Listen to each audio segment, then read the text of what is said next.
Hi there, welcome. Today is episode 9 of Tuesday Tips, and today we are going to talk about vellum, how to sponge ink on it, stamp on it, and then attach it. So this is just a very small piece of vellum that I'm starting with, and I want to first apply some Coastal Cabana ink. Are you sick of me using blending brushes yet? I love them. If you haven't caught the previous Tuesday tips or even my video last Thursday, make sure you do because I'm still using the blending brushes. I apply my ink, I tap a little bit off, and then I start blending from off onto my, from the scrap paper onto my cardstock or vellum in this case. So I don't want that part to be on my project. And so that's why I start off of the edge and bring the ink over. So it's a little more even and just a little bit more subtle. I don't want those heavy marks.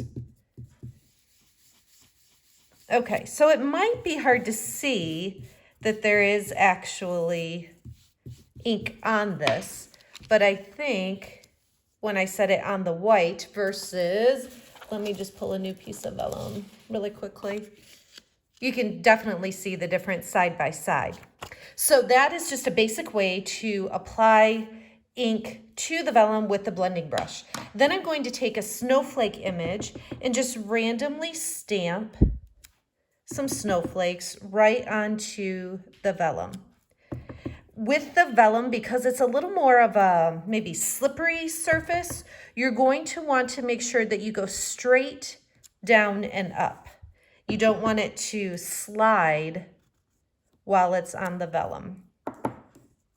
And you can see that the ink is just a little bit wet. Normally when you stamp our classic ink on cardstock, it dries immediately. You can see it's a little bit wet on here. It takes just a little bit of time to dry. Of course, you could use a heat tool if you wanted to speed that up. I usually just leave it set for a minute or two and it's just fine. For the sake of the video, I'm actually going to go like this and just rub some excess ink off right onto my scrap paper so I can keep moving. So, yep, just a little bit came off.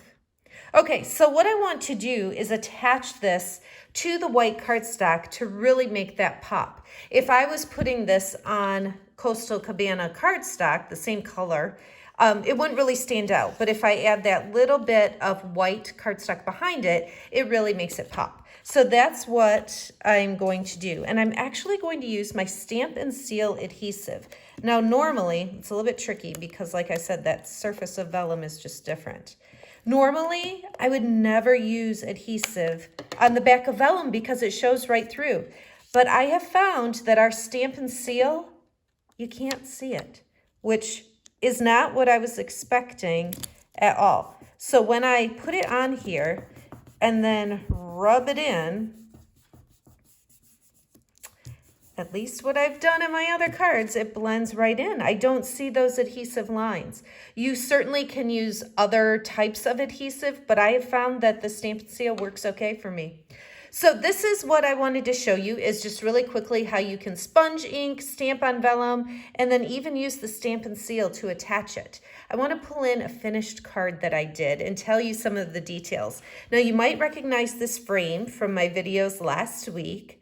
I used a Coastal Cabana card base and took one of the larger images, snowflakes, and used Versamark ink and just stamped to get a subtle background here on the card base. Added the frame, added my piece here, and then this little greeting banner. I want to show it to you like this so that you can see how I did that. And I guess it's kind of a whole another tip here, but I just want to show you really quickly. If you take your banner and notch the ends out with your scissors, stamp your greeting, what I did here is I put Stampin' Dimensionals here and here, and then regular Stamp and Seal on each end and in the middle. So it's adhesive, dimensional, adhesive, dimensional, adhesive. And what that gives me is just this wavy little banner